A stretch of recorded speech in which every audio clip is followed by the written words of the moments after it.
Health officials in Gaza say that in the past 24 hours, 2 Palestinians have been killed by Israeli troops and hundreds of others injured while rallying along the perimeter fence.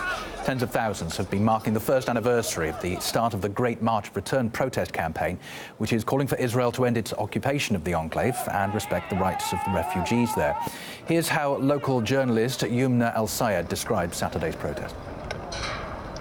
As it appears, masses of Palestinian protesters have approached very close to the fence that is separating them from the border with Israel. As you can see, despite all the members and the authority members that are supposed to be deployed along the border in the Gaza Strip to prevent the protesters from approaching the fence, we can see that the protesters are very close to the fence.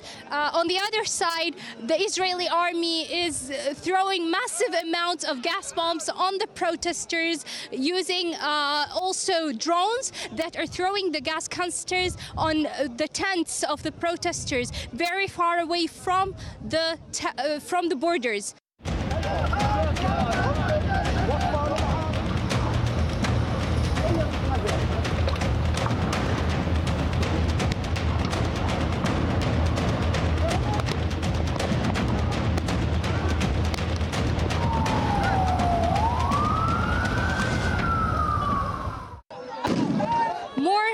More gas bombs are being fired on the protesters, as you can hear. The paramedics, the ambulances have approached very close also to the fence because of the protesters who have approached in a very short distance from the fence. As you can see, one woman was shot. A woman was shot. She's been taken by the paramedics and the protesters to the ambulance. More gas bombs are being fired now.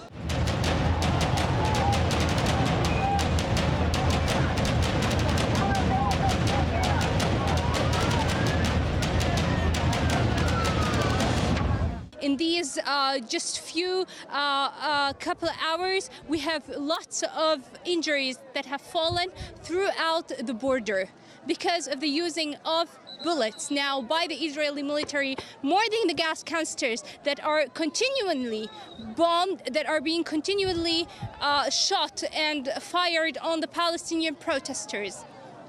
Well, during the 12 months since the Great March of Return began, the World Health Organization says more than 260 people have been killed and more than 29,000 injured. The UN also recently said there are reasonable grounds to believe that in the overwhelming majority of cases in 2018, Israel's use of lethal force was unlawful. Here's a look back at the Gazans' protest campaign.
خليك تطمن